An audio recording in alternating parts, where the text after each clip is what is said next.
ವೇದಿಕೆ ನೀಡುವ ಗಣ್ಯಮಾನ್ಯರು, ಸಂಗೀತ ಆಡಳಿತಕ್ಕೆ ಅಪಾರವಾದಂತಹ ಕೊಡುಗೆಯನ್ನು ಕೊಟ್ಟ ಒಂದು ಮಹಾನಗರ ಬೆಳೆದಾಗ ಯಾವ ರೀತಿ ಇರಬೇಕು, ಯಾವ ರೀತಿ ಸಮಸ್ಯೆಗಳು ಉಂಟಾಗಬಹುದು, ಇಡೀ ದೇಶಕ್ಕೆ ಮಾದರಿಯಾಗಬಹುದಾದಂತಹ ಬೆಂಗಳೂರು ನಗರವನ್ನು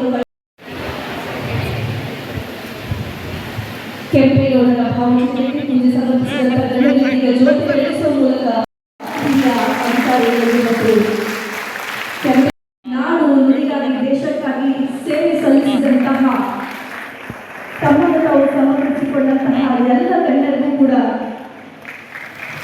ಅವರ ಒಂದು ಜೀವನ ಚರಿತ್ರೆ ಸಂದೇಶಗಳನ್ನ ಎಲ್ಲರೂ ಕೂಡ ಅನುದಿನ ಪಾಲಿಸುವಂತಾಗಿ ಆ ಮೂಲಕ ಕರ್ನಾಟಕ ಸರ್ಕಾರ ಬೆಳಗಾವಿ ಜಿಲ್ಲಾಡಳಿತದ ಆಶ್ರಯದಲ್ಲಿ ನಡೆಸ್ತಾ ಇರುವಂತಹ ಈ ಒಂದು ಕಾರ್ಯಕ್ರಮಕ್ಕೆ ಅರ್ಥಪೂರ್ಣವಾಗಿರುವಂತಹ ಒಂದು ಸಂದೇಶವನ್ನು ಕೊಡುವ ನಿಟ್ಟಿನಲ್ಲಿ ಎಲ್ಲ ಗಣ್ಯರು ಕೂಡ ಜ್ಯೋತಿ ಬೆಳಗಿಸುವ ಮೂಲಕ ಕಾರ್ಯಕ್ರಮವನ್ನು ಉದ್ಘಾಟಿಸ್ತಾ ಇದ್ದಾರೆ.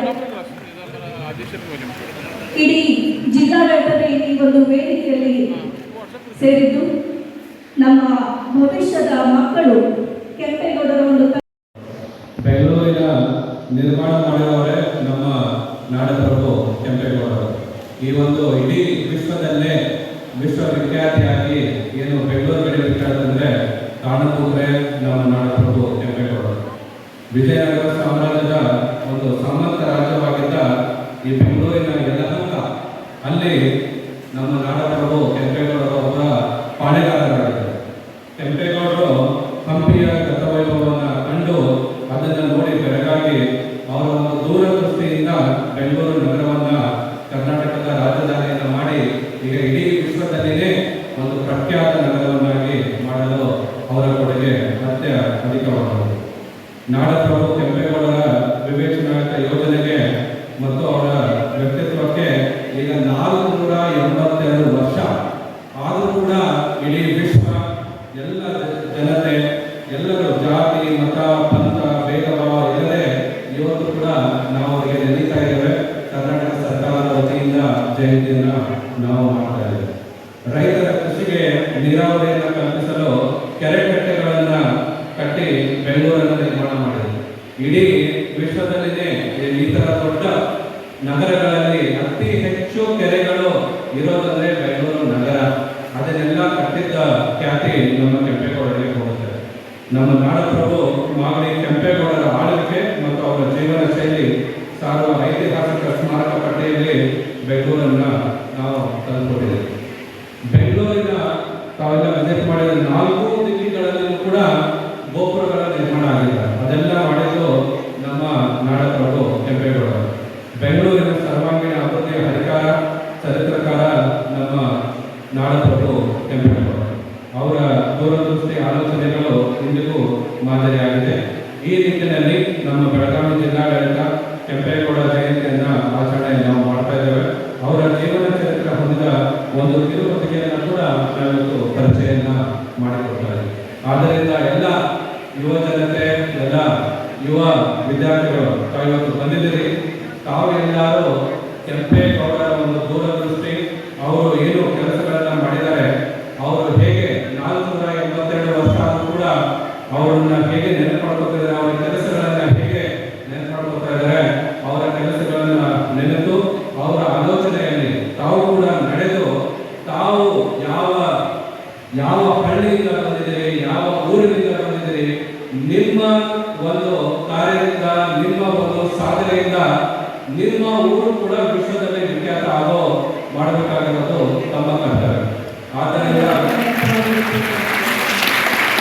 ತಾವು ವಿದ್ಯಾರ್ಥಿ ಜೀವನದಲ್ಲಿ ಈ ತರಹದ ಏನು ಮಹಾನ್ ವ್ಯಕ್ತಿಗಳಿದ್ದಾರೆ ಅವರ ಚರಿತ್ರೆಯನ್ನ ಓದಬೇಕು, ಅರ್ಥ ಮಾಡ್ಕೋಬೇಕು, ಆ ಒಂದು ಮೌಲ್ಯಗಳಲ್ಲಿ ತಾವು ಮುಂದುವರಿಯಬೇಕು, ಕಷ್ಟಪಟ್ಟು ದುಡಿಬೇಕು. ಕಷ್ಟಪಟ್ಟು ಈಗ ನಮ್ಮ ಕೆಲಸ ಕಷ್ಟಪಟ್ಟು ಓದೋ ಕೆಲಸ.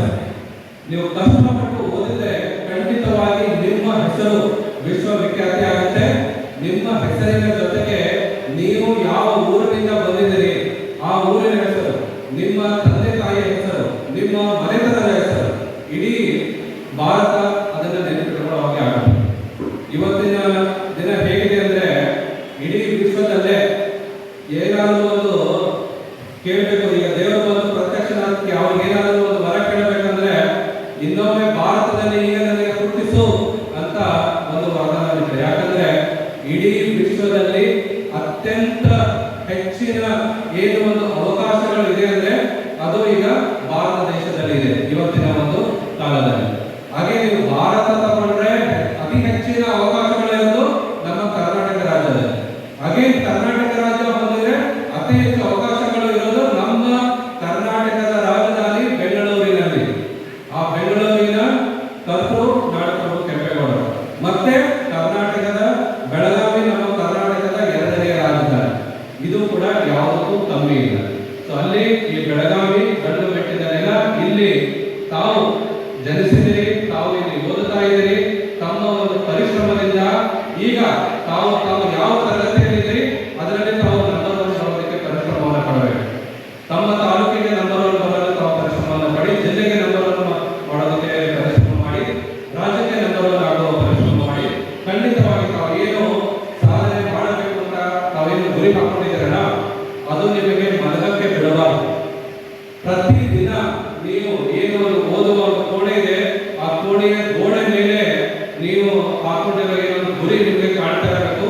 ಪ್ರತಿದಿನ ಬೆಳಗ್ಗೆ ಎದ್ದು ನಿಮ್ಮ ಗುರಿ ನೋಡಬೇಕು, ರಾತ್ರಿ ಮಲಗುವಾಗ ಗುರಿ ನೋಡಿನೇ ಮಲ್ಕೋಬೇಕು. ಆ ಗುರಿ ತಲುಪುವವರೆಗೂ ಒಂದು ಸನ್ಯಾಸಿತರ ತಾವು ಕೆಲಸ ಮಾಡಬೇಕಾಗುತ್ತೆ. ಆ ತರದ್ದು ತಾವು ಕೆಲಸ ಮಾಡಿದ್ರೆ ಖಂಡಿತವಾಗಿ ತಾವು ಯಾವ ಕ್ಷೇತ್ರದಲ್ಲಿ ಮುಂದೆ ಹೋಗಬೇಕು ಅಂದ್ರೆ ಖಂಡಿತವಾಗಿ ಆ ಕ್ಷೇತ್ರದಲ್ಲಿ ಮುಂದೆ ಹೋಗ್ತೀರಿ.